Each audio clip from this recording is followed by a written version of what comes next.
Bonjour. Bonjour à toutes et à tous, mes chers collègues. Nous nous réunissons ce matin pour notre première audition de la Commission pour cette 17e législature sur un sujet d'actualité et qui concerne la contribution sportive des militaires aux Jeux olympiques et paralympiques de Paris 2024. Alors, nous avons le plaisir d'accueillir le général de brigade Paul Sensé, chasseur alpin et commissaire au sport militaire, qui commande le Centre national des sports de la défense, et Madame Gaëlle Hédon, athlète paralympique, membre du personnel civil de la gendarmerie et vice-championne du monde 2023 en pistolet 10 mètres.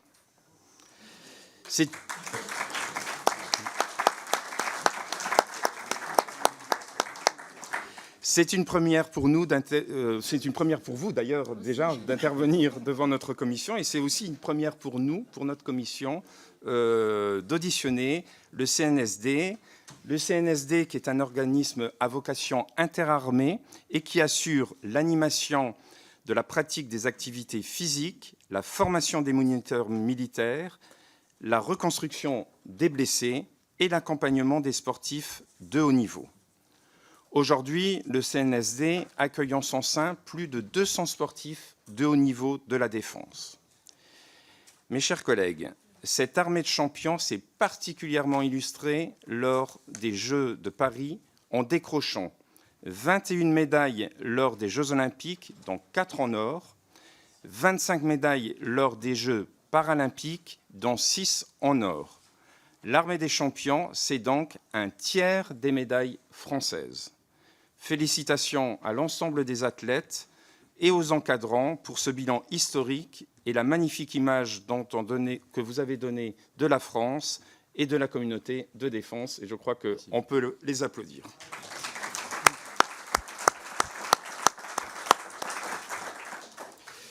Notre audition aujourd'hui permettra de revenir sur ces résultats et d'aborder plus globalement les enjeux et les bénéfices sur la durée pour nos armées, nos athlètes et le sport français de cet engagement olympique et paralympique. Le CNSD, c'est aussi un moyen d'intégration de la jeunesse par le sport et de renforcer le lien nation-armée. Un outil d'excellence au profit de nos athlètes et enfin, un soutien au rayonnement national et international pour nos armées et pour la diplomatie sportive. Nous aurons également sans doute l'occasion d'échanger autour de la contribution du CNSD à la pratique opérationnelle de nos forces. Et en général, vous qui êtes chasseur alpin et montagnard, je ne doute pas que tout ça doit beaucoup vous parler, parce que c'est vrai que les montagnards et les chasseurs alpins, en général, ont toutes les caractéristiques des athlètes de haut niveau, tellement le milieu montagnard est exigeant. Mais nous aurons aussi la chance d'écouter le témoignage et d'en apprendre davantage sur le parcours d'une sportive de haut niveau comme celui de Madame Hédon. L'excellence physique, la résiliation mentale, la discipline et la détermination sont des qualités fondamentales que partagent nos sportifs de haut niveau et nos militaires. Pour toutes ces raisons, nous serons donc heureux de vous entendre. Ainsi, sans plus tarder, mon général, Madame, je vous cède la parole. Merci, Monsieur le Président. Merci infiniment de votre accueil chaleureux. Monsieur le Président, Mesdames et Messieurs les députés, c'est effectivement la première fois que, en tout cas, un commissaire au sport militaire depuis 10 ans s'exprime devant la représentation nationale. Et donc, je suis un peu ému, naturellement, et très honoré. Et avec Gaëlle à mes côtés, on va essayer de vous présenter le plus clairement possible un écosystème qui, finalement, a beaucoup d'années d'existence et de pratique, qui s'est rénové après la suspension de la conscription à la fin des années 90, qui s'est donc rénové dans le cadre des armées professionnelles que vous connaissez. Voilà. Je m'adresse à vous en tant que commandant du Centre national des sports de la défense, le CNSD. Plus vulgairement, je parle souvent des sports militaires en général, puisque le CNSD, c'est une toute petite entité de 200 personnes dans la forêt de Fontainebleau, mais qui parle à 350 000 militaires qui pratiquent dans les 3 armées et la gendarmerie nationale, qui pratiquent évidemment l'entraînement physique. Donc je m'adresse à vous en tant que commandant du CNSD, mais aussi en tant que commissaire au sport militaire, puisque c'est une attribution qui m'est confiée par un arrêté du ministre des Armées et qui fait de cet officier le représentant des armées vers le monde du sport français et même à l'international vers les interlocuteurs du sport. Voilà. J'ajoute que je suis également désigné comme représentant de la France, monsieur le vice-président, en tant que représentant de la France au CISM, le Conseil international du sport militaire, qui est une entité créée en 1948 à la suite de la Deuxième Guerre mondiale par 4 nations autour de la France. Une association en fait assez originale, mais qui est passée de 5 membres en 1948 à 141 aujourd'hui. Donc c'est en quelque sorte, et pour simplifier, le CIO des militaires, si vous voulez, une instance collective, collégiale, multilatérale, au sein de laquelle les armées françaises parlent avec une certaine autorité. Merci de cet accueil et je mesure la chance et l'honneur que vous me faites, Monsieur le Président, Mesdames et Messieurs les députés. Et je vais laisser Gaëlle se présenter. Elle appartient au bataillon de Joinville, armée de champions. Elle a concouru brillamment au cours des Jeux paralympiques en pistolet. Elle a obtenu une 5e place. Pour une première olympiade, c'est absolument remarquable. Je la laisse rentrer un petit peu dans le détail. Merci, mon général. Alors, je me présente, Gaëlle Edon. Suite à un grave accident en 2012, je suis devenue hémiplégique et j'ai réussi à me reconstruire par le sport. Sinon, je ne serais plus là en ce moment. Donc voilà, j'ai attaqué le tir en 2017 et je suis rentrée dans les collectifs de haut niveau assez rapidement l'année qui a suivi. Et donc vice-championne du monde. Et j'ai fait mes premiers Jeux paralympiques là à Paris. Enfin, nous, c'était à Châteauroux. Avec une 5e place. Effectivement, c'est un peu frustrant parce que je passe à pas grand-chose de la médaille. Et cette médaille, malheureusement, je l'aurais donnée au CNSD parce que c'est grâce à eux que j'en suis là. Voilà, ça fait 1 an et demi que j'ai signé avec eux en tant que civile de la défense. Et en parallèle, j'ai aussi repris des études depuis 8 ans en droit pénal et sciences criminelles. Donc voilà, c'est toute une aide très précieuse pour se reconstruire par le sport, mais aussi se reconstruire à côté et se redonner un objectif professionnel par la suite. Merci Gaëlle. Merci d'avoir été si synthétique, alors que tu avais beaucoup de choses à dire. Monsieur le Président, vous avez cité les grandes missions des sports militaires, donc la formation naturellement, la compétition, la reconstruction des blessés par le sport. Alors je vous propose, dans un propos le plus bref possible, de préciser ces différentes missions pour vous permettre de bien les comprendre, les hiérarchiser, même si les Jeux Olympiques et le sport de haut niveau sont la raison première de notre présence ici aujourd'hui. Pour vous permettre de saisir cette logique qui sous-tend les sports militaires, je vous propose de revenir à ce qui constitue vraiment le fondement de notre action, c'est-à-dire la formation et l'entraînement en vue du combat. Ce sera ma première partie. Au commencement était l'école normale de gymnastique de Joinville-le-Pont, créée en 1852. Alors je ne vais pas vous faire un cours d'histoire du sport militaire ou du sport tout court, d'autant plus que les deux sont liés. On peut simplement rappeler que les sports militaires modernes sont vraiment une étape préparatoire dans la formation du jeune soldat. Et on ne construit pas une compétence technique ou tactique dans nos forces armées sans un substrat solide, une capacité d'encaisse, pour être un peu vulgaire, à la fois physique et psychique. Et donc c'est là que les sports militaires jouent leur rôle et que le CNSD, qui forme des moniteurs de sport, eux-mêmes chargés d'entraîner les jeunes engagés et les engagés moins jeunes, joue son rôle.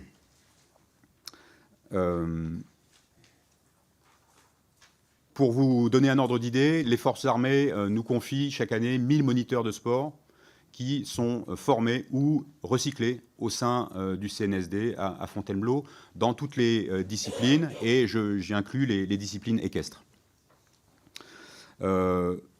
Donc ils ont pour mission ensuite de transmettre les savoir-faire, de revenir sur les légendes, et Dieu sait qu'aujourd'hui, sur les réseaux sociaux, dans le domaine du sport, il y avait beaucoup de légendes ou de pratiques franchement nuisibles pour l'organisme. Et donc, ils jouent un rôle en fait d'éducation directe en direction de nos 350 000 militaires des 3 armées et de la gendarmerie nationale. Nous n'allons pas jusqu'à la pratique de savoir-faire plus techniques tels que le ski, le parachutisme ou la plongée, qui requièrent une condition physique un peu supérieure. En revanche, nous avons ces disciplines au sein de nos équipes de France militaires, et c'est évidemment l'une des fiertés des armées de pouvoir présenter des skieurs de haut niveau ou des parachutistes de très haut niveau qui s'illustrent sur les podiums mondiaux. Donc, je vous ai parlé de la formation du combattant. C'est parce qu'elle est efficacement traitée dans notre école des sports militaires, c'est parce que nos instructeurs sont d'une extrême qualité que depuis la fin du XIXe siècle, les armées peuvent produire des athlètes de haut niveau. Et avec le temps, l'expérience étant engrangée, en 1956, on a créé le bataillon de Joinville, que nous connaissons toujours, qui a changé de visage puisqu'il n'est plus le bataillon de Joinville des conscrits, des appelés de la période de la conscription. Et c'est devenu un bataillon de Joinville professionnel, avec des jeunes gens, garçons et filles, que nous recrutons à partir de propositions des fédérations. Et donc Gaël fait partie de cette cuvée, j'allais dire, de cette formule, qui est une formule gagnante, qui a maintenant à peu près 20 ans d'âge. Et c'est parce que donc, ces sports militaires sont un levier de progrès individuel, sont un levier d'expérience et de capacité opérationnelle pour les armées, que cet effort a été mis sur le Centre national des sports de la défense et les sports militaires en général. Donc c'est bien par ricochet que les armées se sont saisies du sport de haut niveau, parce que finalement elles ont d'autres missions qui sont évidemment prépondérantes, et on pourrait très bien imaginer une autre formule. Voilà. Et c'est parce que, pour la même raison, les armées se sont penchées depuis fort longtemps sur la reconstruction de leurs blessés en opération, que nous avons acquis une expérience de l'usage du sport comme levier de reconstruction, à la fois physique et psychique. Et à force d'apprendre sur ce sujet, nous avons décidé en 2014, donc c'est un peu le 10e anniversaire cette année, en 2014, de faire rentrer des athlètes, des parathlètes, au sein du bataillon de Joinville. Ce qui a permis d'illustrer ou de donner un peu plus de réalité à l'expression armée de champions, que vous devez connaître probablement, qui pendant longtemps a été une formule un peu de communication, et qui aujourd'hui a l'avantage de regrouper à la fois les sportifs de haut niveau de la défense, qui sont labellisés comme tels par le ministère et par le ministère des Sports, et puis ceux qui sont juste en dessous en termes de niveau technique, mais qui s'illustrent malgré tout sur les podiums ou dans les grandes compétitions internationales. Et vous avez un exemple, ou plutôt 3 exemples cette année. Nous avons 3 vétérans des armées, ou plutôt 2 vétérans et un jeune cadre qui est encore d'actif, même s'il est blessé, qui étaient membres de l'équipe de France olympique de volley assis, dont je veux parler de Cyril Chaboun, Thomas Laronce et Guillaume Ducrot. Voilà. Donc ces garçons ne sont pas formellement des sportifs de haut niveau, parce qu'ils n'ont pas atteint le niveau requis, qui est extrêmement élevé, mais il n'en demeure pas moins qu'ils sont membres, évidemment, de la grande famille des sports militaires, et membres également de l'armée de champions. Voilà. C'est ce qui explique que peut-être vous avez pu voir des divergences dans les chiffres. Tout est affaire de périmètre. Vous connaissez cette formule. Voilà. Donc au total, un système qui est fondé sur la formation, qui est tourné vers l'opérationnel, qui a fait ses preuves et qui permet donc, de façon un peu par ricochet, d'aller vers l'entraînement de haut niveau et vers la reconstruction de nos blessés par le sport, jusqu'au haut niveau pour ceux qui en ont la capacité et l'envie.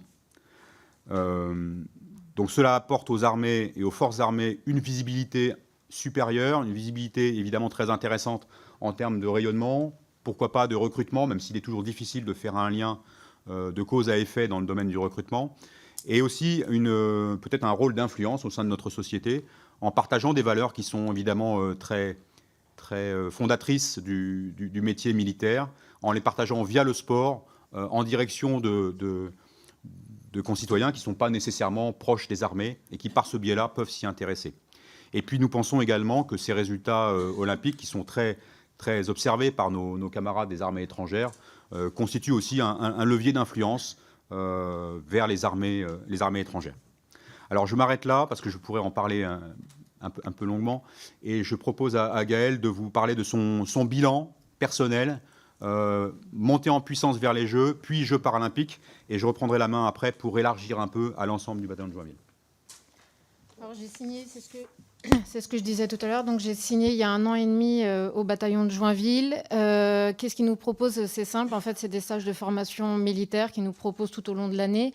C'est à nous de se mettre en fait disponible, de se rendre disponible pour faire ces stages, sauf si on est en compétition à l'étranger forcément. Donc c'est des stages où on apprend à être militaire, à faire des parcours du combattant, en fait, à relever des défis et tout, et apprendre en fait la vie en communauté. La vie et l'entraide, parce que justement dans le haut niveau, pour accéder à des médailles, en fait, toute seule je peux pas y arriver, mais c'est tout un staff derrière, c'est toute une équipe derrière qui va nous faire monter en puissance. En parallèle, j'avais fait une demande de préparation physique pour m'aider dans le tir. Donc ma préparation physique, je l'ai fait au 27e BCA à Annecy. Donc c'est aussi quelque chose qui m'a été mis en place par le CNSD. Et en parallèle aussi, je fais de la préparation mentale, donc de l'ORFA, grâce à la gendarmerie à Annecy aussi. Donc voilà, en fait, c'est tout plein de choses. L'ORFA, c'est l'optimisation des ressources des forces armées, grosso modo de la prépa mentale, c'est une colonelle qui, toutes les semaines, en fonction de mon planning, même à distance, en visio et tout, qui va m'aider à faire une grande préparation mentale, parce que ce n'est pas des choses qui sont mises en place, malheureusement, par nos fédérations. Donc, c'est à nous, en fait, de mettre les choses en place. Et donc, de ce côté-là, voilà, c'est le CNSD qui m'a aidé. Donc, préparation physique, préparation mentale et les stages de formation militaire. Donc, c'est tout un ensemble de choses, en fait, qui nous sont mises à disposition.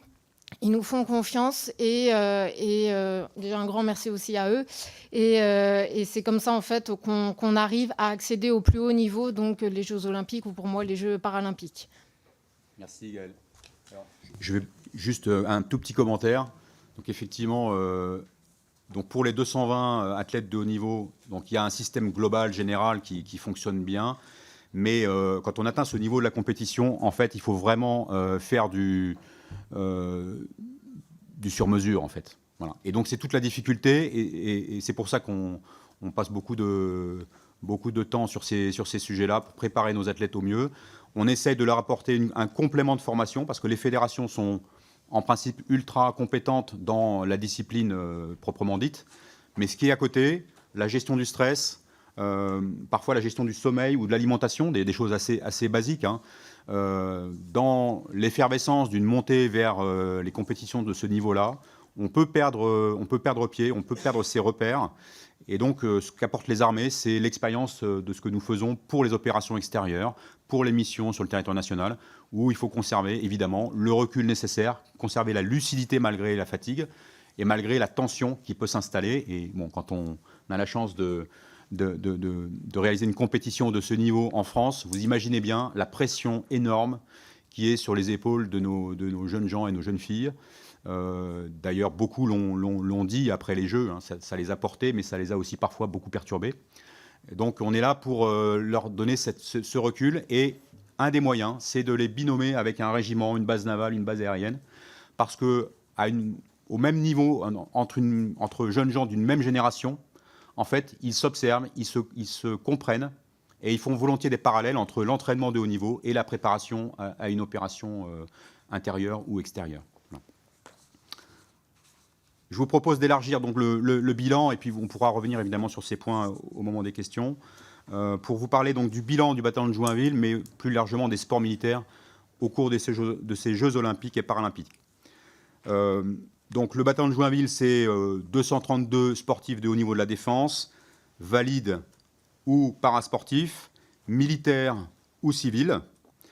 C'est en fait la traduction d'un effort qui est très substantiel pour le ministère des Armées, qui a décidé de passer en 2019 de 150 sportifs de haut niveau à 230 en 2024. Donc vous voyez que c'est quand même un effort conséquent, et un effort conséquent également pour l'encadrement, puisqu'il a fallu absorber ce surcroît d'effectifs et de compétences.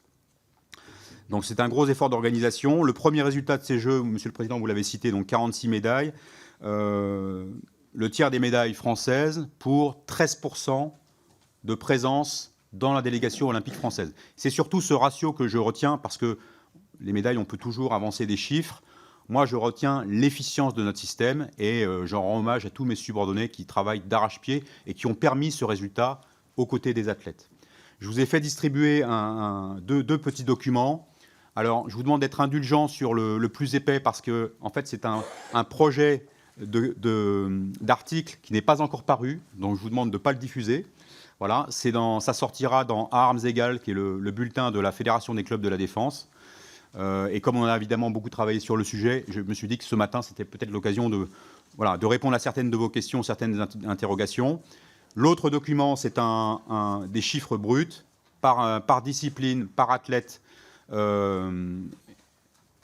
couleur de médaille, qui vous donne le résultat de l'ensemble de l'armée de champions. C'est pour vous permettre de vous y retrouver. Et éventuellement, on pourra répondre à quelques questions, mais compte tenu des délais, je me suis dit qu'il valait mieux vous donner un petit document de support. Et pour ceux qui resteraient encore sur leur faim, je vous encourage à aller sur le site du CNSD, qui est rustique, mais efficace.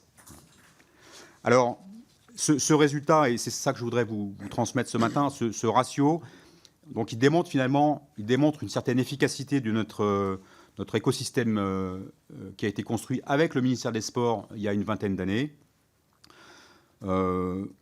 À Tokyo déjà, en 2021, et à Paris, nous en avons démontré l'efficience.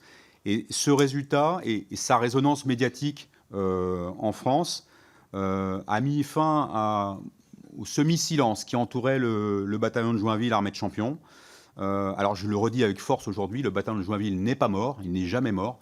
Et en l'occurrence, il est plus vivant que jamais, vivace, productif. Et je pense que pour tous ceux qui suivent les armées, c'est devenu quelque chose de connu. Et donc maintenant, il nous appartient de le faire vivre et de le faire connaître. Et si vous voulez nous y aider, évidemment, nous en serons très, très reconnaissants. Ce que je voulais dire, c'est que dans le monde du sport français, le bataillon de Joinville des appelés était historiquement parfaitement reconnu. Pendant une cinquantaine d'années, il a produit tous les grands champions, ou contribué à produire tous les grands champions, jusqu'à Tony Estanguet, qui n'en parle jamais, mais de fait, il est bien passé dans nos rangs. Et je tenais à dire, pour saluer un autre grand champion, notre judoka national, oui, Teddy Riner, je parle de Teddy Riner, il a énormément de qualité, même s'il n'est jamais passé par le bataillon de Joinville, mais il a fait 2 stages d'entraînement au CNSD, donc l'honneur est sauf. Voilà. Ce que je voulais dire, c'est que le bataillon de Joinville des professionnels a retrouvé, ou en tout cas trouvé sa légitimité et surtout sa visibilité, puisque nous étions bien connus des fédérations. Et la part des armées a été mise en lumière, côté sport valide comme côté parasport. Et donc ça permet d'envisager pour nous de continuer à agir vers la jeunesse, et plus spécialement dans les disciplines qui nous intéressent. Voilà. En parallèle de ces résultats aux Jeux que vous avez pu observer, il y a eu tout un accompagnement des armées dans le volet sportif vers la montée aux Jeux. Alors je vais en citer quelques exemples qui étaient sans doute moins visibles que les podiums, mais qui ont contribué à préparer finalement les Jeux et à mobiliser en tout cas les armées et peut-être une partie de nos concitoyens. En avril, nous avons réalisé la tournée des drapeaux aux Invalides. Nous avons créé 2 expositions culturelles qui participent à la notoriété des sports militaires. Et nous avons participé à 2 autres, l'une au musée de l'armée, qui est encore visible, et l'autre au château de Vincennes. Le relais de la flamme a été accompagné pendant 3 mois par des moniteurs du CNSD, avec un parcours des champions qui a été mis à disposition de notre jeunesse. Le passage de la flamme olympique a été réalisé la flamme olympique au CNSD, à Fontainebleau, la flamme paralympique à la fin du mois d'août, où nous avons réalisé toute une journée sur le parasport et les blessés des armées. Nous avons organisé, même si c'est peu connu, nous avons participé à l'organisation des épreuves équestres à Versailles, en particulier pour les épreuves du concours complet, du cross. Nous avons mis à disposition des organisateurs du pentathlon moderne une partie des chevaux qui ont été utilisés au même titre que la garde républicaine ou l'Institut français du cheval et de l'équitation. Et puis je termine en citant notre présence au Club France au cours de 3 soirées qui ont permis de mettre nos athlètes à l'honneur. Je passe rapidement aux perspectives, puisque c'est sans doute ce qui va vous intéresser le plus. Les prochaines compétitions ont démarré. Elles sont déjà, pour certaines, imminentes. Championnat d'Europe, championnat du monde, championnat de France, naturellement. Et nous regardons les grands objectifs. Les grands objectifs, c'est pour les armées, les Jeux d'hiver en 2030 en France, et donc précédés par les Jeux olympiques d'hiver en 2026 à Cortina, en Italie. Et donc, notre objectif pour les 5 à 10 ans qui viennent, c'est d'être aussi au rendez-vous de ces prochains Jeux en France et, dans les intervalles, évidemment, de porter haut l'image de notre pays sur les podiums. Alors, cela veut dire que nous allons engager un rééquilibrage dans la composition du bataillon de Joinville en maintenant notre effort sur les disciplines hivernales, puisqu'elles sont vraiment au cœur de notre activité, de cet objectif national, et en modulant notre participation sur d'autres disciplines. Alors, ça ne va pas être du tout brutal, puisque dans la mesure où nous avons des athlètes de haut niveau sous contrat, les contrats vont perdurer. Mais on va rééquilibrer les choses au gré des départs, au gré des volontariats de ceux qui veulent rejoindre nos rangs. Et puis, nous allons également faire une place un peu plus grande, à la fois aux entraîneurs, puisque jusqu'à présent, dans l'équilibre qui avait été établi avec le ministère des Sports, le ministère des Armées se chargeait surtout de recruter des athlètes. Or, certains de ces athlètes achèvent leur carrière sportive. Ils ont beaucoup de choses à apprendre aux jeunes générations, et donc nous souhaitons pouvoir les recruter comme entraîneurs.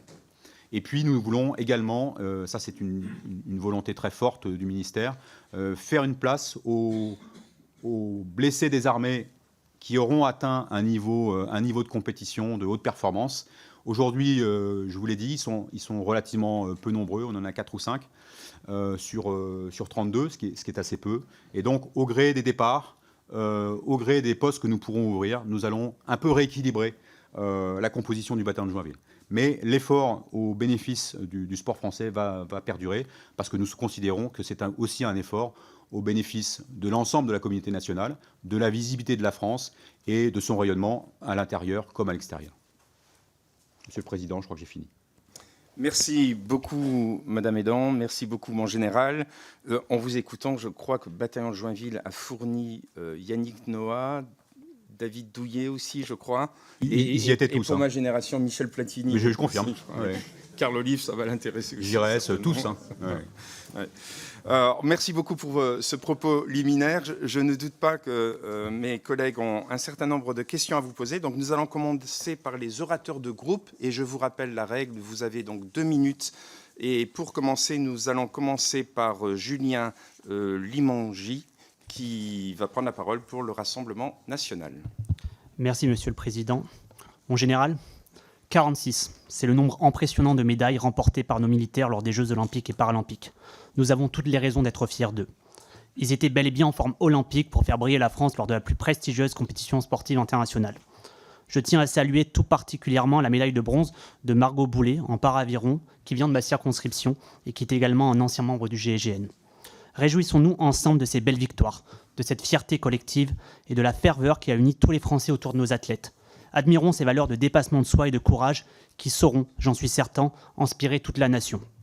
Pour ma part, j'étais convaincu du succès à venir après avoir assisté au passage de la flamme paralympique à Fontainebleau, dans notre beau département de Seine-et-Marne, au Centre national des sports que vous commandez, mon général. C'est une structure exemplaire qui prouve que lorsque nous investissons dans le sport, tant sur le plan matériel que sur l'accompagnement humain, nous obtenons des résultats concrets et inspirants.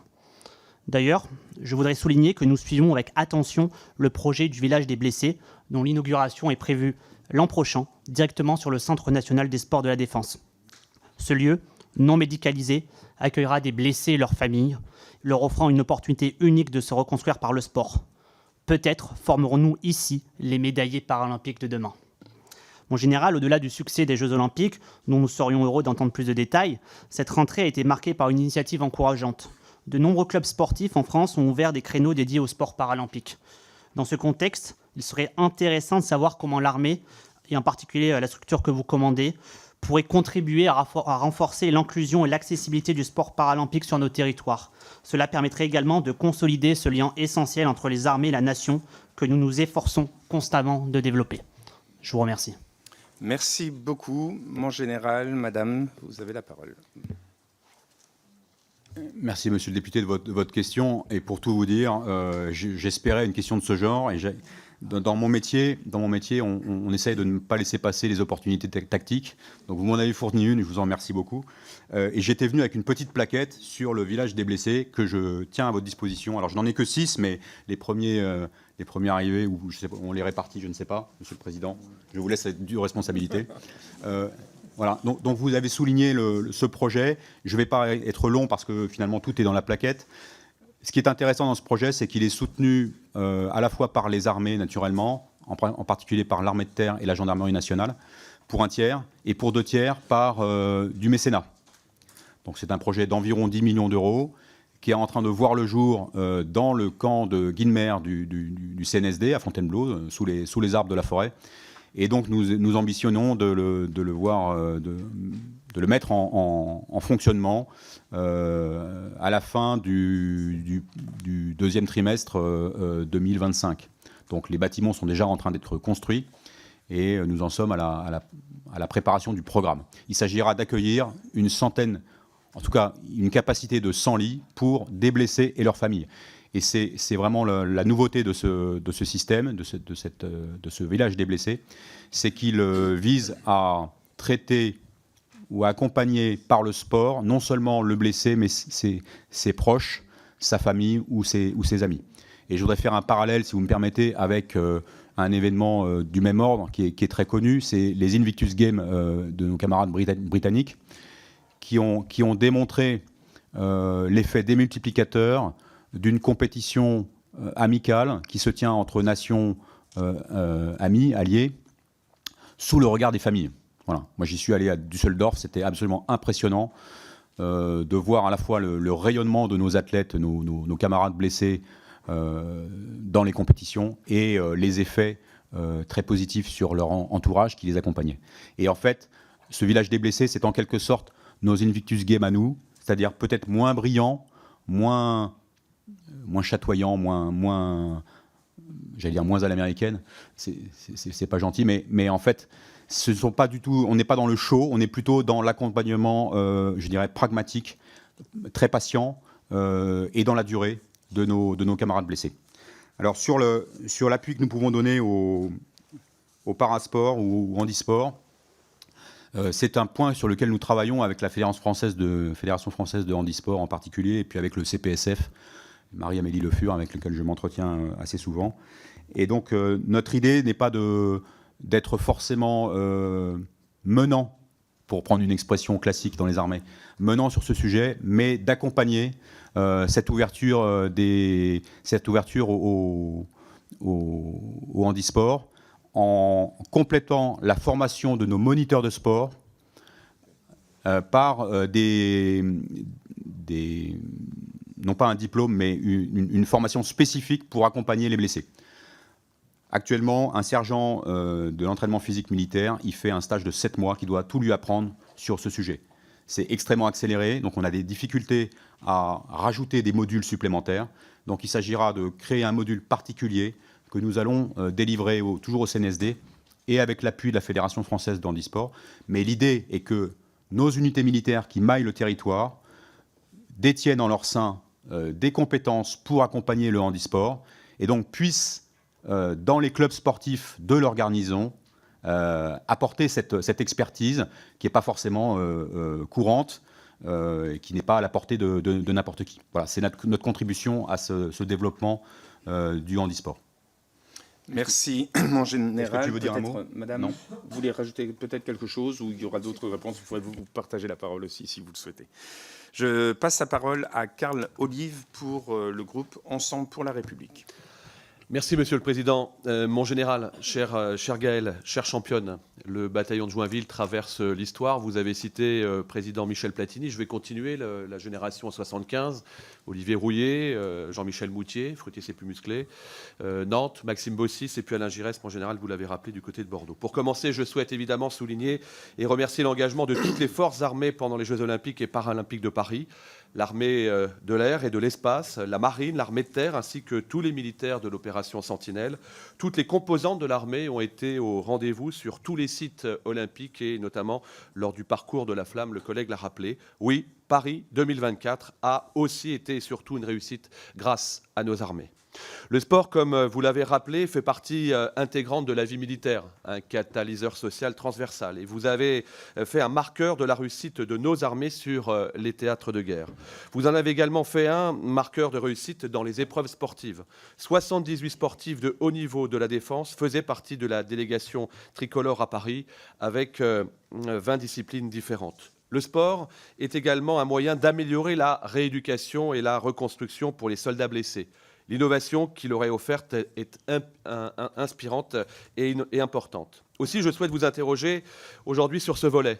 Alors que les Jeux paralympiques ont enfin été médiatisés, enfin à leur juste valeur, nous avons vu des sportifs surmonter les contraintes de leur handicap pour réaliser des performances sportives hors du commun. Vous en êtes témoin, cher Gaël. Au-delà, nous avons vu des femmes et des hommes passionnés par leur sport paralympique offrir à tout un pays des médailles et de la joie. En général, comment l'armée s'est-elle engagée dans ces Jeux paralympiques 2024 ?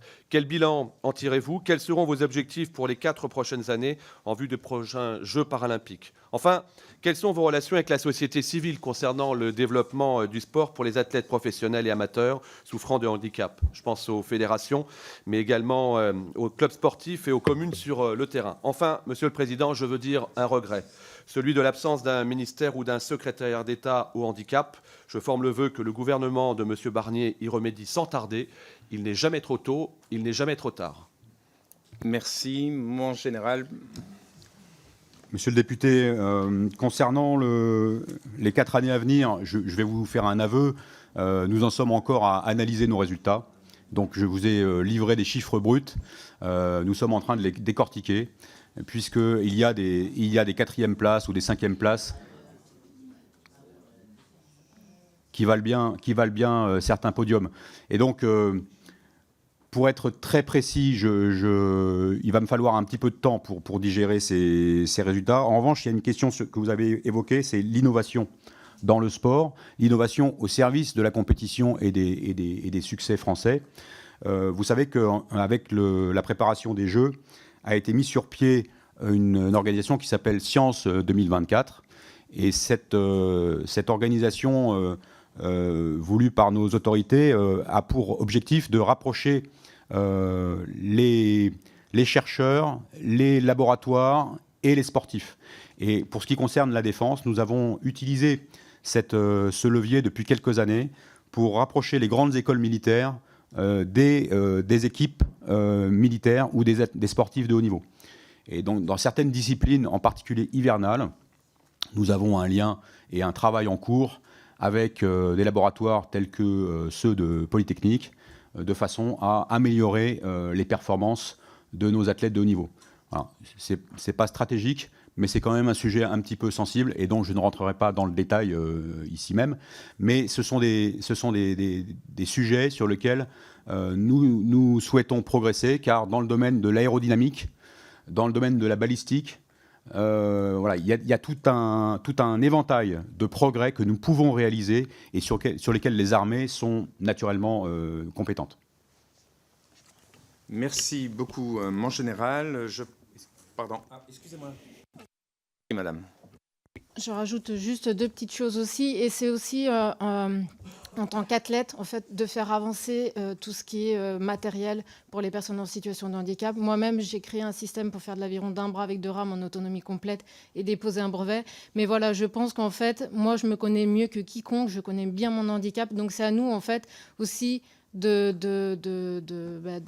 faire avancer la machine, de dire ce qu'on a besoin, qu'est-ce qu'on peut mettre en place, etc. Donc voilà, je pense qu'aussi c'est à chaque athlète et à chaque personne en situation de handicap de oser en fait se mettre en avant, de oser dire ce qu'on pense, enfin pas ce qu'on pense, mais ce qu'on a besoin pour être performant. Merci beaucoup. Je passe la parole à Christophe Bex pour la France Insoumise, Nouveau Front Populaire. Merci, Monsieur le Président. Mon général, Madame Hedon, Ma question portera sur le rôle que joue aujourd'hui le Centre national des sports de la défense. Alors derrière cet acronyme, c'est vrai, quand j'ai regardé un peu, j'ai vu bataillon de Joinville. Et ça, quand on parle de bataillon de Joinville, ça parle à l'ensemble de la population. Et ça a été dit précédemment parce qu'on parle de la promotion de 75. Et moi, lorrain d'origine, 75, quand on parle de 75, c'est Jean-Michel Moutier, Olivier Rouillère et Michel Platini. Donc forcément, ça a fait connaître ce que faisait l'armée, parce que c'est vrai que ça reste toujours un peu obscur. Alors maintenant, ça s'appelle l'armée des champions, notamment ceux qui ont préparé les Jeux Olympiques de Paris 2024. Et je souhaite les saluer ici et les féliciter. Toutes ces personnes, ces sportifs de haut niveau, les premiers, deuxièmes, troisièmes, et même les quatrièmes, les cinquièmes, les sixièmes, tous ceux qui ont participé à cette belle aventure et qui ont enchanté tout simplement notre été. Plus de 40% de médailles des Jeux Olympiques sont détenues par les sportifs de la défense. Alors le bataillon de Joinville a formé de très très nombreux sportifs et permis de remporter plus de 100 médailles depuis les Jeux Olympiques depuis 2014, parce que, je rappelle, comme vous l'avez dit, le bataillon de Joinville a été reformé après la fin du service militaire obligatoire. Alors historiquement, le bataillon de Joinville leur a offert un statut militaire leur permettant de se consacrer pleinement à leur carrière sportive tout en bénéficiant d'un encadrement spécifique. Alors le soutien de nos sportifs, cela pose la question plus générale du sort de nos athlètes avant et après leur participation aux Jeux Olympiques et à l'accès général de notre population au sport. Il y a un constat. Avant même de réussir, il faut disposer, pour réussir, de ressources financières suffisantes pour participer. Général, identifiez-vous des moyens pour faciliter l'accès au sport de haut niveau pour nos concitoyens et nos concitoyennes? Comment gérer l'après 2024 avec un budget en baisse de 200 millions, c'est-à-dire 20% en moins sur le budget des sports? Il n'y a malheureusement que peu de considération pour nos athlètes prenant la forme d'un financement pérenne après leur participation aux Jeux Olympiques, hormis une prime par médaille qui est de 80 000 € pour une médaille d'or. Mais après, vous connaissez la situation, la gloire est fugace, l'obscurité est pour toujours. Le CNSD voit-il une solution pour y remédier? Et juste pour rappeler qu'un tiers des médailles... Juste pour finir. Non, c'est pas... Non. Moi, je voudrais savoir pourquoi Léon Marchand n'est pas au bataillon de Joinville. Merci bien. Madame, mon général. Monsieur le député, merci de votre question. Alors, je ne pourrais pas répondre à toutes vos questions parce qu'il y a quand même un éventail là qui me dépasse un peu. Pourquoi Léon Marchand n'est-il pas au bataillon de Joinville? C'est parce qu'il n'a jamais souhaité y être, tout simplement.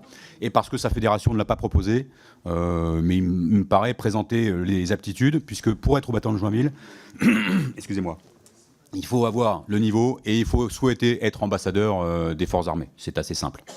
Voilà. Sur le soutien aux sportifs de haut niveau, moi, je peux vous parler que de ce que je connais, c'est-à-dire les armées françaises.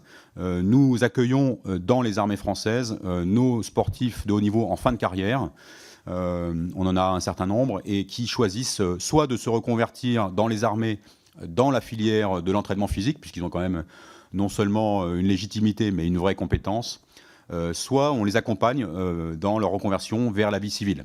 Voilà, donc c'est quelque chose de tout à fait classique et nous sommes évidemment très sensibles à la façon dont on les suit, on ne les abandonne pas après la médaille, ça va de soi. Et en dehors de ceux qui ont passé 13 ans au bataillon de Joinville, comme Martin Fourcade, qui est entré première classe, qui est ressorti sous-lieutenant 13 ans plus tard, il avait quand même porté à bout de bras le biathlon français, il a sorti cette discipline je dirais d'une certaine discrétion en France. Un certain nombre d'entre eux restent longtemps dans les armées et donc nous conservons les talents de tous ceux qui veulent et nous accueillons un maximum de monde. Du coup, je parle de mon expérience. Effectivement, ça fait seulement 1 an et demi que je suis au bataillon de Joinville. Mais voilà, ce que je vous ai dit tout à l'heure, j'ai repris des études dans le but d'une reconversion professionnelle et la gendarmerie nationale met tout en place pour le après carrière sportive. Donc moi, je suis dans tout ce qui est criminalistique.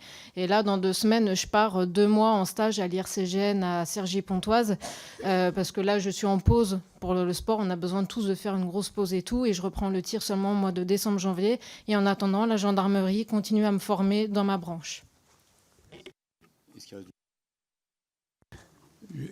Gaël me fait penser à quelque chose. Je n'ai pas la pierre philosophale pour résoudre les problèmes du sport français, mais malgré tout, j'observe qu'un athlète qui performe, c'est souvent un athlète qui a un autre sujet de passion que le sport. Il faut pouvoir encaisser les revers, il faut pouvoir gérer le cas de la blessure. Et donc, la plupart du temps, nos athlètes sont non seulement bien dans leur corps, mais aussi bien dans leur tête. Et ils ont des diplômes, et donc ils peuvent se reconvertir. En tout cas, ceux que nous croisons dans le haut niveau. Merci beaucoup. Je passe la parole à notre vice-président Jean-Louis Thiriot pour le groupe Droite républicaine. Merci, Monsieur le Président. Mon général, Madame. Mon général, c'est un plaisir particulier de vous entendre aujourd'hui puisque vous êtes mon délégué départemental de Seine-et-Marne, mon DMD de Seine-et-Marne, et dans un sujet tout à fait différent puisque nous nous étions vus en rendant hommage aux oblats de la Brosse-Monceau, victimes de la Gestapo pendant la libération de notre territoire. Je crois que le pays tout entier a été fier de nos athlètes et de nos parathlètes, et en particulier de cette armée des champions. Ce fut une vraie ferveur. Pour éviter que cette ferveur ne devienne de la nostalgie, c'est la phrase de Gilles, la nostalgie, c'est de la ferveur retombée. Je voudrais savoir est-ce qu'il y a et quel serait le plan pour que les valeurs que vous portez au CNSD et au bataillon de Joinville puissent se diffuser le plus largement possible dans la société civile. Je suis un très mauvais sportif, mais je pense que la réussite sportive, c'est la rencontre d'une technique et des talents du sportif et aussi de valeurs. Et c'est cette rencontre des deux qui fait le succès, que ce soit en sport collectif ou en sport individuel. Donc, quels sont les plans ou qu'est-ce que vous pensez qui peut être fait pour que ces valeurs se diffusent plus largement dans notre pays qui en a tant besoin? Merci. Mon général, Madame. Merci de votre question. Vous parlez de ferveur, je crois qu'on l'a tous vécu, et c'est effectivement un sujet que nous portons et que les armées portent. Alors, je vais vous parler de mon point de vue de commissaire au sport militaire. Notre organisation militaire est fondée sur l'organisation des 3 armées de la gendarmerie. Et le commissaire au sport, même s'il anime la politique et s'il fait des propositions, n'est propriétaire de pas grand-chose. En revanche, les talents que nous mettons en œuvre, c'est par les armées et pour les armées.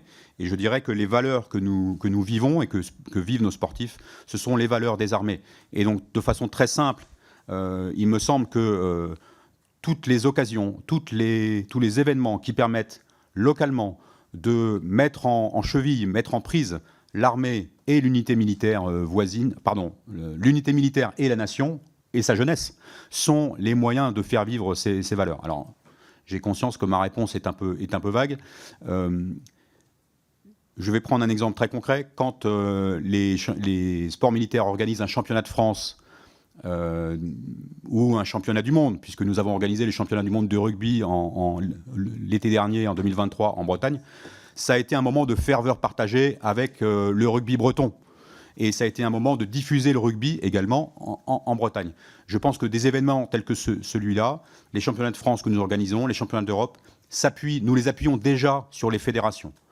Donc je pense que maintenir les coopérations que nous faisons entre les armées, le sport militaire et les fédérations, les unités locales, les bases navales, les bases aériennes, les gendarmeries, les régiments de l'armée de terre et les organisateurs de compétitions locales, c'est une façon tout simplement de diffuser les valeurs des armées et d'entourer, puisque c'est un sujet qui me tient à cœur, et d'entourer nos blessés en promouvant le parasport.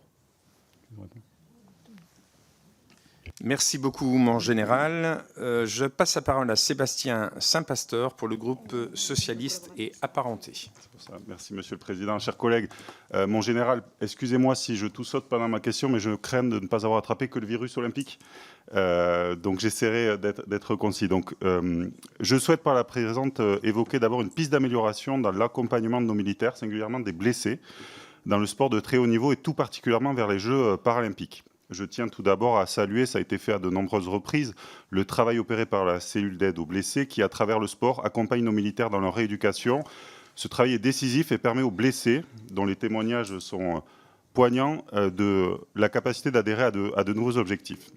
Si beaucoup d'initiatives sont remarquables, il semble néanmoins utile d'améliorer l'accessibilité au bataillon de Joinville, ce qu'on appelle aussi l'armée des champions du CNSD, dont les critères d'accès sont encore peut-être trop restrictifs.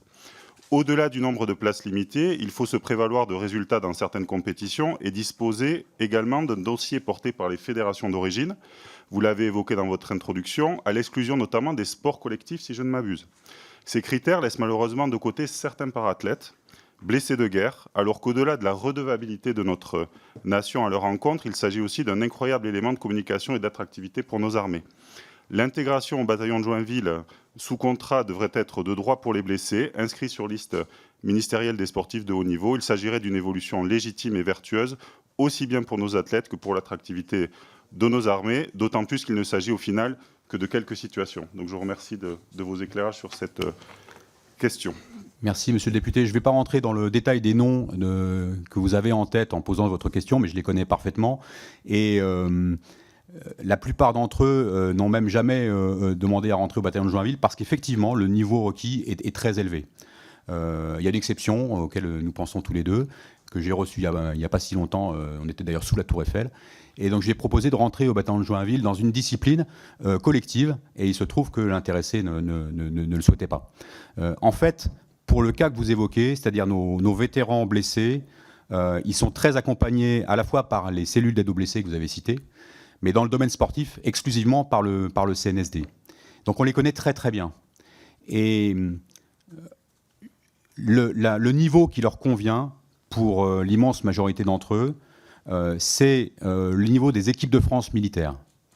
Et donc actuellement, nous avons 28 équipes de France militaires dans les disciplines valides qui vont porter l'image de la France contre les armées étrangères, voilà, sur tous les terrains de sport. Et donc je fais référence au Conseil international du sport militaire dont je parlais tout à l'heure.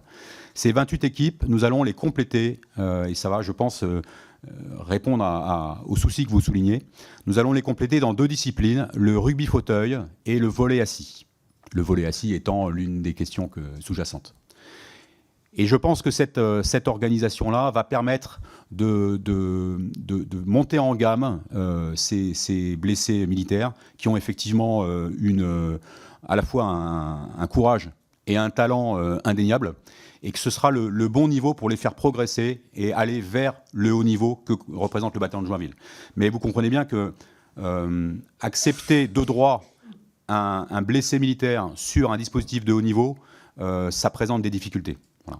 Je pense que c'est une proposition généreuse, mais qui risque de se retourner contre les intéressés, car face à l'échec, face au revers de performance, il faut être très, très prudent pour eux, avant tout.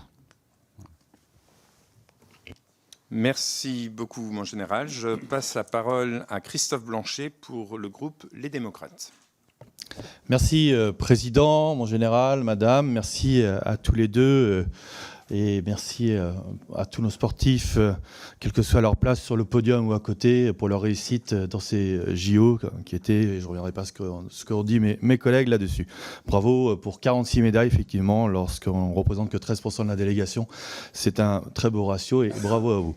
J'aurai 3 questions par rapport à vos propos liminaires et vos réponses. La première question, vous avez évoqué 232 militaires dans vos rangs.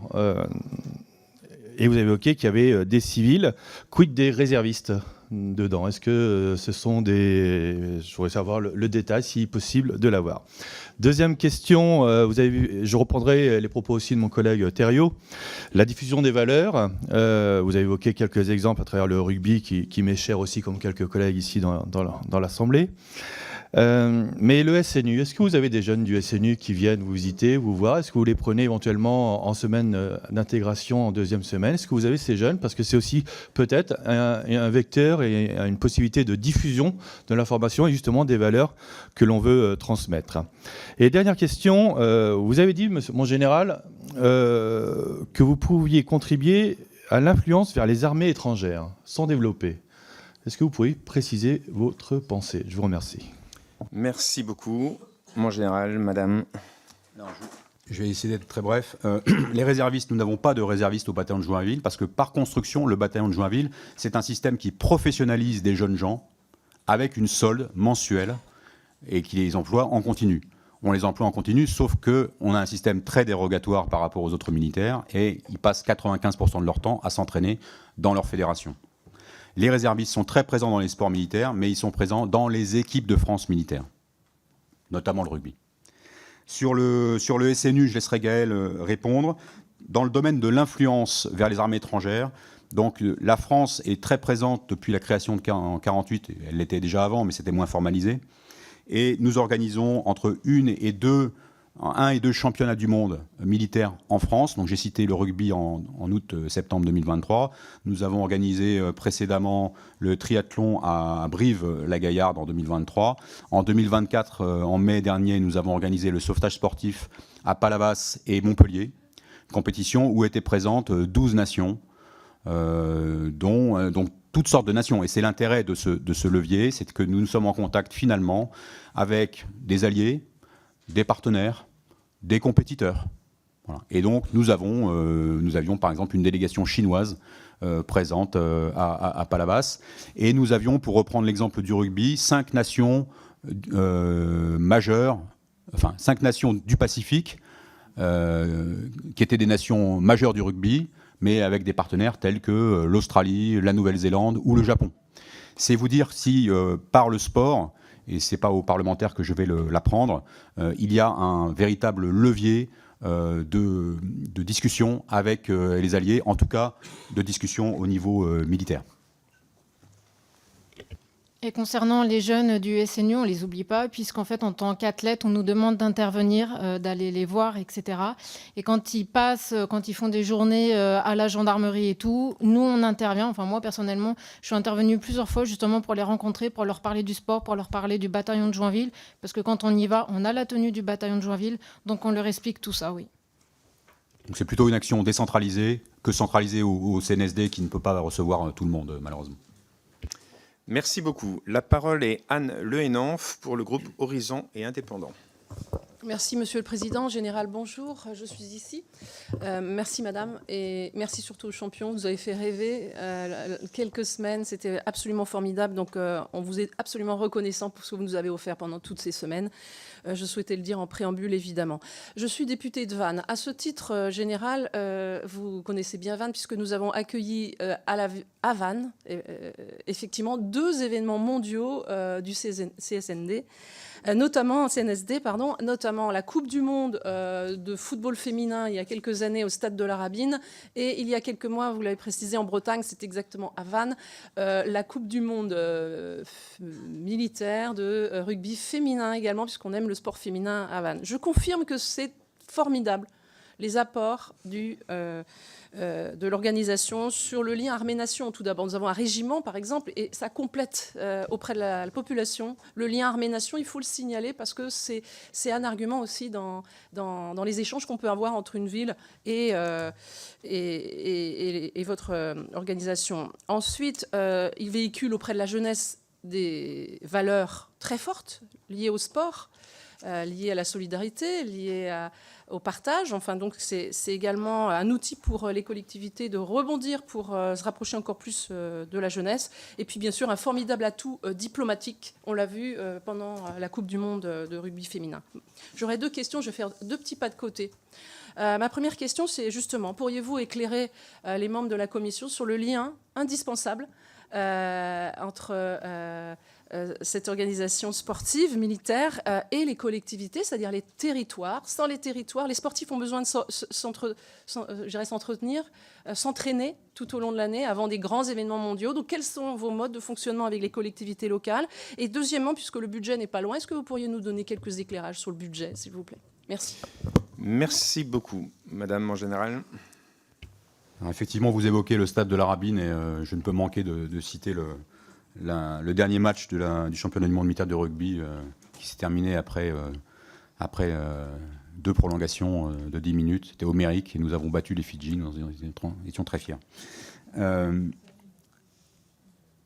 lien avec les territoires, en fait, il est là aussi décentralisé la plupart du temps dans les unités militaires qui ont la capacité d'organiser des compétitions et auxquelles le CNSD donne délégation pour organiser les championnats de France militaires.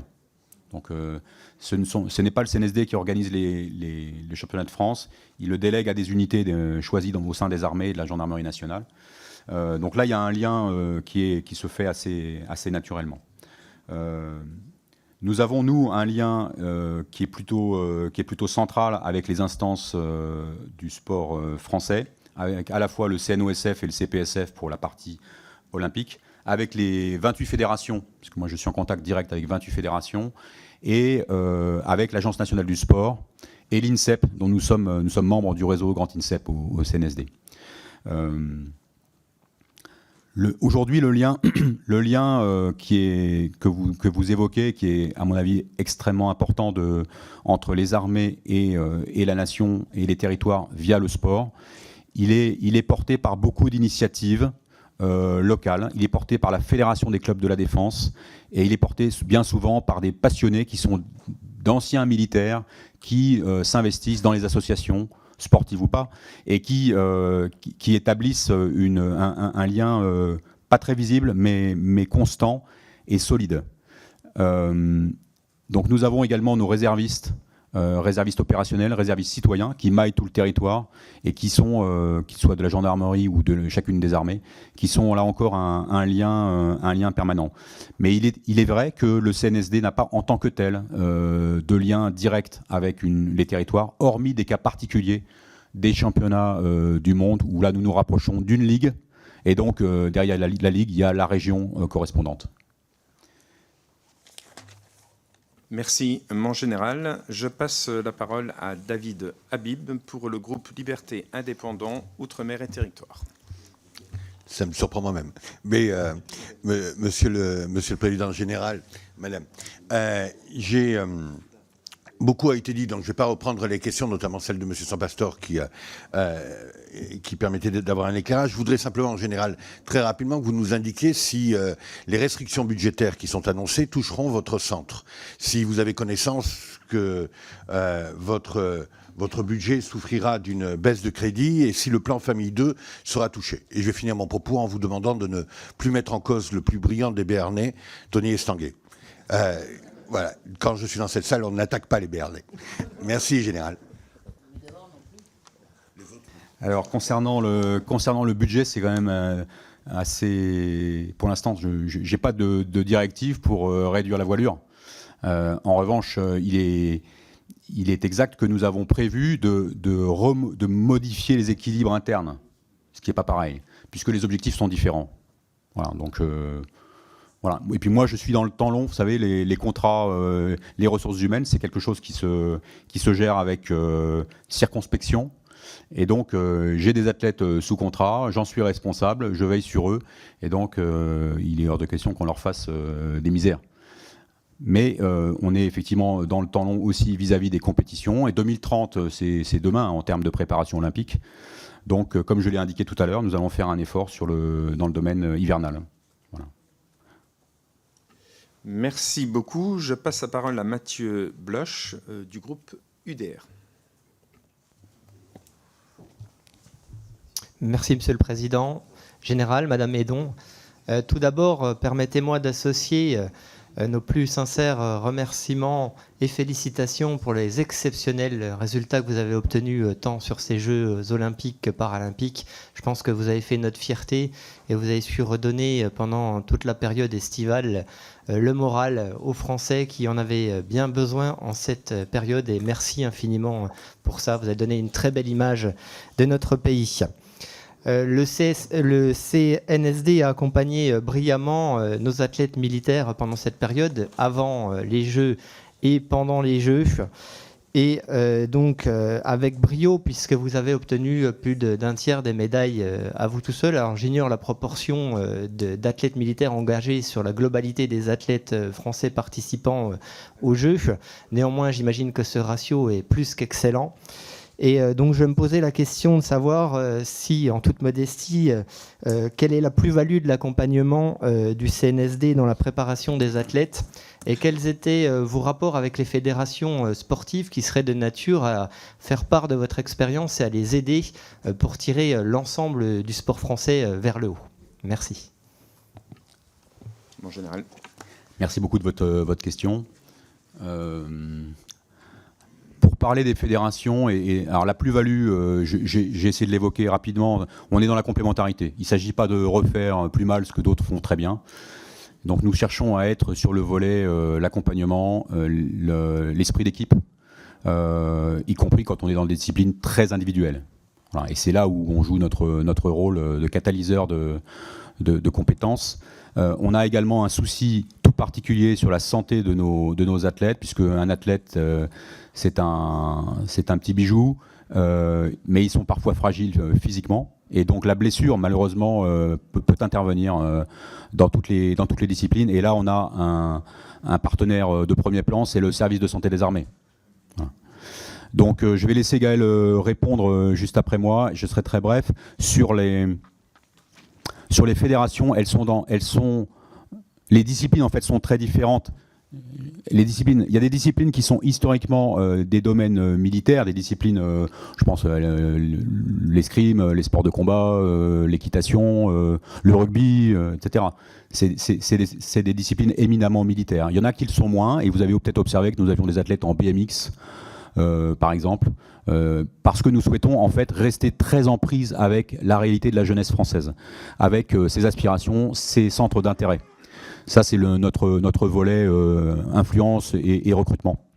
Voilà. Donc, moi, je dialogue avec 28 fédérations, les relations sont excellentes, et on se voit régulièrement, pas seulement pour recruter des athlètes. Et franchement, il y a une complémentarité. Voilà. Après, on pourrait rentrer dans le détail, mais il faudrait un tout petit peu plus de temps. Oui, effectivement, il y a un accompagnement hors norme. Moi, je suis en Haute-Savoie et tout est mis en place. Voilà, c'est ce que je disais tout à l'heure. La prépa physique au 27e BCA, la prépa mentale, l'ORFA avec la gendarmerie à Annecy. Et si j'ai besoin de quoi que ce soit, en fait, je les appelle et ils vont essayer de trouver la solution justement pour m'accompagner le mieux possible au plus haut niveau. Et sinon, tout simplement, je vais à Fontainebleau et il y a tout sur place. Et c'est aussi le but des stages de formation militaire où on a un accompagnement. Voilà, si on a une blessure, il y a des médecins sur place et tout. Il y a tout sur place, donc il y a un accompagnement juste hors norme. Donc même quand on est décentralisé assez loin du CNSD, on va trouver des solutions justement pour pallier à ces besoins. Merci beaucoup, madame. Nous finissons donc les questions des orateurs de groupe et nous passons donc à une salve de plusieurs questions de collègues, de 5 questions. Et donc, première question sera posée par Pascal Gemst du Rassemblement national. Oui, merci, Monsieur le Président. Mon général, alors, tout comme mes collègues, je tiens à saluer les performances de l'équipe d'athlètes militaires dite Armée de champions lors des Jeux olympiques de Paris. Nous leur devons de nombreuses médailles. Ayant été également gendarme, j'aimerais avoir une pensée toute particulière pour mes collègues sportifs olympiques et paralympiques. Le CNSD leur a permis de s'entraîner, de croire en eux, et pour certains, malgré leurs blessures. Chaque année, la gendarmerie enregistre environ 7600 blessés, que ce soit physiquement ou psychiquement. Les programmes d'entraînement du CNSD permettent à ces blessés de se reconstruire, voire de se découvrir une nouvelle vocation sportive, et cela même auprès des valides. Il me paraît intéressant de vous demander quelles sont les mesures mises en place par le CNSD pour accompagner les athlètes gendarmes dans leur double carrière sportive et militaire. Mais encore, comment faire en sorte que la thérapie sportive soit efficace pour réhabiliter certains gendarmes blessés? Je vous remercie. Merci beaucoup. La parole est à Sylvain Maillard pour le groupe Ensemble pour la République. Merci, Monsieur le Président. Une question, peut-être, mon général, vous l'avez dit rapidement, mais sur l'influence, vous en avez parlé tout à l'heure, et mon collègue Christophe Blanchet vous a interrogé dessus. Quelle est vraiment l'influence, au-delà du fait de se rencontrer, si vous pouvez en parler d'ailleurs, l'influence vers les armées étrangères? Une question peut-être aussi sur le sportif. Une question béotienne, ça fait progresser plus rapidement en grade le fait d'être au sein du bataillon de Joinville. Comment ça fonctionne très concrètement, même d'un point de vue par rémunération, organisation. On n'est pas rentré, je ne sais pas si on a le temps aujourd'hui, mais c'est intéressant de connaître. Et puis je me rappelle les bataillons de Joinville du temps de la conscription, c'était surtout à des moments où on était exonéré de la période militaire, donc c'était aussi C'est pourquoi il y a beaucoup de sportifs de partout. Et puis, dernière petite question, très très rapide. Un sportif de haut niveau, c'est avant tout quelqu'un qui a des capacités extrêmement fortes, entre autres psychologiques, d'opiniâtreté, d'investissement, de concentration très forte. Est-ce que tout est fait au maximum pour pouvoir les garder ensuite dans les armées? Parce que je pense que c'est vraiment des soldats ou des soldats tout à fait d'exception. Merci. La parole est à Romain Tonussi du Rassemblement national. Merci Monsieur le Président. Mon général, depuis 2021, les maisons Athos permettent aux militaires souffrant de blessures psychiques ou de troubles de stress post-traumatique d'être accompagnés vers une reconstruction progressive. Néanmoins, de l'aveu même des médecins du service de santé des armées que nous rencontrons régulièrement dans cette commission, la prise en charge des blessés psychiques est encore largement améliorable chez les militaires. Or, le Centre national de sport de la Défense a vocation à utiliser le sport pour mieux faciliter cette réhabilitation, notamment au sein du futur village des blessés 2025. Ainsi, ne serait-il pas pertinent de développer la rééducation par le sport pour les blessés psychiques et psychologiques en collaboration avec les maisons Athos? Je vous remercie. Merci beaucoup. La parole est à Alexandre Dufossé pour le Rassemblement national. Merci, mon général. L'armée et l'école jouent un rôle important pour la cohésion sociale et nationale. Et dans ces deux institutions, le sport tient une place particulière. Justement, existe-t-il des passerelles entre le Centre national des sports de la Défense et l'Éducation nationale, des actions conjointes, des échanges même informels, par exemple dans le cadre des programmes sport-études? Cela pourrait être le vecteur d'une meilleure visibilité de l'armée auprès des jeunes et un outil favorisant le recrutement. Je vous remercie. Merci. Et enfin, dernière question de Stéphanie Galzi du Rassemblement national. Merci, Monsieur le Président. Mon général, Madame, participer à des événements internationaux tels que les Jeux olympiques et paralympiques offre de nombreux avantages pour nos soldats, renforçant ainsi l'image positive de nos forces armées auprès de la société. Nos soldats acquièrent des compétences essentielles comme la discipline, la résilience et le travail en équipe, qui sont valorisées tant sur le terrain militaire que dans le sport. Ces compétences contribuent à former des individus exemplaires, capables de relever les défis les plus exigeants. En représentant notre pays sur une scène internationale, nos soldats gagnent en visibilité et en reconnaissance, renforçant ainsi le lien entre les forces armées et les citoyens. Les valeurs telles que l'honneur, le courage et la loyauté sont mises en avant lors de ces compétitions. En tenant compte des compétences acquises et de la promotion des valeurs militaires, comment l'armée peut-elle maximiser ses avantages et renforcer le lien de confiance avec le public? Quelle stratégie spécifique pourrait être mise en place pour garantir que cette participation ait un impact durable sur la perception des militaires par la société? Je vous remercie. Merci à toutes et tous. Madame, mon général, à vous de répondre. Eh bien, je vais commencer par répondre aux questions qui concernent la reconstruction de nos blessés par le sport. Pour vous expliquer que nous structurons cette reconstruction par le sport pilotée par le CNSD en 3 étapes. Tout d'abord, nous allons dans les hôpitaux militaires en service de rééducation fonctionnelle tous les 15 jours, en tout cas à Percy tous les 15 jours, pour proposer à nos camarades blessés des disciplines qu'ils ne connaissent pas.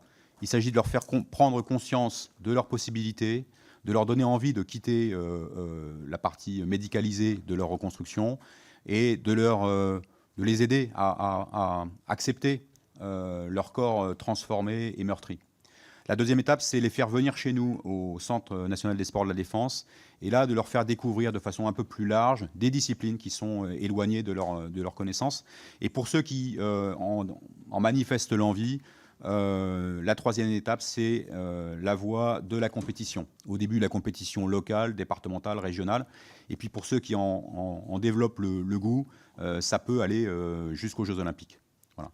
Vous avez un exemple de cette reconstruction en la personne, et il est connu maintenant, donc on peut le citer, c'est Jean-Louis Michaud, qui dans une discipline voisine, en tir carabine, donc a obtenu une médaille aux Jeux paralympiques. Donc c'est un garçon blessé en opération qui s'est reconstruit par le sport et par sa force d'âme, il faut le dire, avec l'appui du service de santé des armées, avec l'appui du CNSD et en suivant ce processus. Je fais une incidente sur les maisons Athos. Effectivement, les maisons Athos sont ciblées sur le blessé psychique et nous avons nous-mêmes la reconstruction des blessés psychiques dans notre champ d'action. Aller dans les maisons Athos pour porter la bonne parole, c'est peut-être utile, mais d'autres sont capables de le faire à partir des structures régionales ou locales. Nous sommes plutôt dans l'accompagnement de ceux qui, je dirais, ont trouvé une certaine autonomie et viennent à nous sur le CNSD. Je trouve qu'actuellement, l'attractivité du CNSD est bonne, elle est presque un peu trop bonne pour nos possibilités, et il faut aussi stabiliser notre organisation interne. Mais globalement, nous avons la possibilité par le sport militaire d'offrir des compétitions amicales aux blessés psychiques, ce qui est évidemment une chose assez rare, puisque dans le monde du parasport, vous n'avez pas de compétition, enfin, que je sache, pour des blessés psychiques.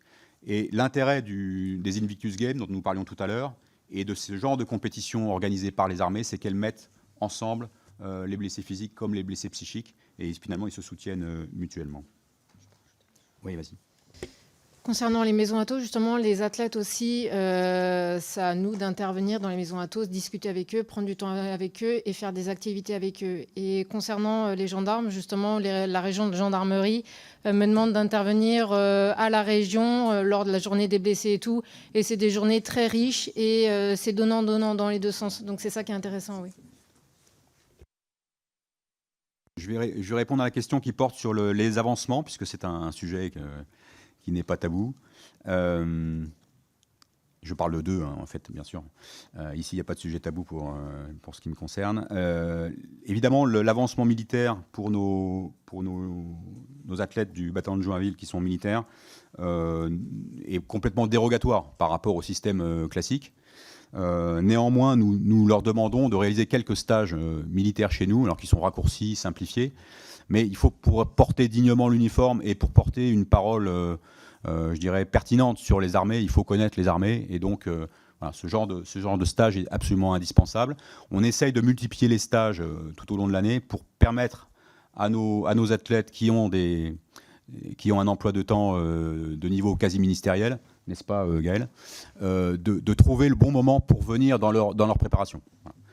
Mais une fois que ces passages obligés sont réalisés, les meilleurs leviers d'avancement se situent dans les podiums. Et ceux qui réalisent des titres, championnat d'Europe, championnat du monde, Jeux olympiques a fortiori, donc progressent. Et c'est comme ça que vous avez au sein du bataillon de Joinville des gens qui sont maréchaux des logis ou sergents. On peut citer par exemple notre camarade escrimeur Enzo Lefort de l'armée de l'air. Comme ça on ne parlera pas toujours... pas uniquement de l'armée de terre. Enzo Lefort, qui est aviateur, il a un niveau de sergent compte tenu des médailles et des brillants résultats qu'il a obtenus. Donc c'est un système qui est assez encadré, mais qui fonctionne. Vous avez évoqué la force d'âme et la puissance de concentration des athlètes de haut niveau, c'est tout à fait exact. Et c'est une des raisons qui nous font effectivement leur ouvrir grandes les portes des armées pour une deuxième carrière. Mais nous sommes attentifs aussi à l'équilibre de chacun. Et après avoir dignement servi les armées françaises, nous ne forçons personne. Donc il s'agit vraiment de répondre à une aspiration. Et pour chacun de ces athlètes qui a pu passer une dizaine d'années chez nous, on leur laisse le temps de se déterminer, de se retrouver, de faire un peu une introspection nécessaire, car la fin d'une carrière de sportif de haut niveau, c'est quand même un tournant assez... voilà, c'est un vrai tournant, concrètement. Je peux un autre exemple, je pense à notre skieuse alpin, c'est... non, on valide. Bon. Son nom m'échappe, elle est du Grand Bornand. Tessa Worley, par exemple, qui est adjudant chez nous. Bon, elle termine sa carrière, elle vient d'avoir un petit garçon, et voilà, on la conserve sur nos tablettes pour sa reconversion personnelle, et il est probable qu'elle va trouver voilà, elle va se reconvertir dans le civil. Mais vous voyez, c'est un temps de reconversion qui aura pris finalement plusieurs mois. Et ça fait partie de l'accompagnement que les armées offrent à leurs militaires, donc les sportifs comme les autres. La question de la cohésion nationale, alors c'est évidemment, enfin, ou plutôt de l'apport, je reprends, la question de l'apport que les sportifs militaires et donc les armées peuvent apporter dans les sujets de cohésion nationale et le lien avec l'éducation nationale. Alors je vais essayer prendre un exemple concret. Vous connaissez sans doute l'existence des trinômes académiques qui rapprochent à la fois les armées, le ministère de l'Éducation nationale, les partenaires tels que l'Institut des hautes études de la défense nationale. On a en région ce genre de dispositif qui fonctionne bien et qui met en relation des ministères assez divers et qui nous donne la possibilité donc d'échanger et de faire partager les valeurs militaires. Et donc à la suite des Jeux Olympiques, nous avons été approchés par un certain nombre de trinômes académiques pour organiser une journée dédiée non pas aux élèves, parce que ce serait difficile d'être efficace, mais plutôt aux enseignants. Et donc là, on va s'adresser en 2024-25 aux enseignants qui soient historiquement ou enfin, c'est très souvent des professeurs d'histoire-géographie qui ont un intérêt plus marqué pour la chose militaire, mais c'est pas du tout exclusif. Là, c'est l'occasion de s'adresser aussi aux professeurs d'éducation physique, à ceux qui encadrent les étudiants dans les organismes qui forment dans les filières STAPS. Donc il y a un vrai levier là que nous entendons utiliser pour tirer bénéfice, et bénéfice au sens très large et pour tout le monde, de ce rayonnement des armées par le sport. Et tu veux ajouter ? Oui, juste mon expérience, encore une fois. Avec ma reprise d'études, justement, j'interviens auprès des facultés. Et voilà, là, je parle de l'armée, je parle du bataillon de Joinville. Voilà, je suis étudiante. Là, j'étais étudiante à l'université de Toulouse, mais je fais partie aussi du bataillon de Joinville. Donc voilà, c'est aussi nous de mettre toujours une petite pierre à l'édifice pour faire entendre la voix de l'armée. Le sujet de l'influence. Alors c'est un sujet qui par essence est assez difficile à quantifier. Ce que je peux dire, c'est que dans le champ des sports militaires, l'armée française est très regardée et que quand je me rends à ces réunions de l'Assemblée générale du Conseil international du sport militaire et que j'ai eu l'occasion de prendre la parole à plusieurs reprises, il y a une vraie attention dans l'assistance, même s'il y a 100 personnes de 100 nations différentes. Et en fait, on comprend, quand on dialogue avec mes homologues, que ce n'est pas seulement les performances des sportifs militaires qui sont regardées et qui font la notoriété des sports militaires, c'est à la fois les efforts de coopération dans le domaine de la formation des cadres. Et nous avons une tradition de formation en France, dans les armées, qui s'adresse à beaucoup d'interlocuteurs étrangers et qui sème une bonne graine et qui sème une certaine façon d'enseigner au service des élèves. Et je crois que c'est très apprécié dans les coopérations militaires internationales. On peut dire que les armées, plutôt les sports militaires, sont en quelque sorte le temps long des relations internationales militaires, c'est-à-dire que nous semons probablement de bonnes graines de coopération avec des nations. Nous sommes là aussi parfois pour soigner un ego blessé d'une nation d'une armée étrangère avec laquelle on a pu avoir des difficultés. Nous sommes un petit levier utilisable et à la disposition de nos autorités pour passer un message ou pour être tout simplement présent. Je prenais l'exemple du Pacifique, puisque c'est une région sur laquelle les armées françaises ont une mission particulière et un regard particulier. Quand on arrive à faire venir 5 nations du Pacifique à une compétition mondiale en France, ça représente en fait quelque chose et c'est une façon de resserrer des liens qui parfois ont pu être un peu distendus. Et ce que je voulais également souligner, c'est que dans cette audience des sports militaires internationaux, il n'y a pas que la compétition ou la coopération dans le domaine de la formation qui laisse des traces positives. Il y a également le comportement des armées françaises dans leurs opérations. Et c'est ce qui m'a beaucoup frappé, puisque moi, je ne suis pas un sportif de haut niveau, j'ai plutôt une carrière d'opérationnel. Et ce qui m'a frappé, c'est que si la France est écoutée dans cette audience un peu spécifique du sport, c'est parce que l'armée française est présente sur de nombreux théâtres d'opération et qu'elle y fait la preuve de ses qualités. Un mot de conclusion, madame, peut-être? Non? Non, eh bien, écoutez, merci beaucoup, mon général. Le sport militaire est très regardé, mais ça tombe bien parce que l'Assemblée nationale est très écoutée et très regardée. Donc, votre présence ici participera au rayonnement du sport militaire. Merci beaucoup. Merci, mes chers collègues, pour votre présence, vos questions très intéressantes et aussi pour le temps que vous avez pu respecter. C'est vrai que le temps des questions est souvent court, mais je vous remercie chaleureusement parce que chacun d'entre vous a su respecter le temps. Et je vous dis donc à tout à l'heure, 15h30, pour une audition avec le chef d'état-major des armées. Je vous remercie. Et un temps moins officiel et réservé avec nos deux invités, si vous le souhaitez. Merci à tous. À tout à l'heure.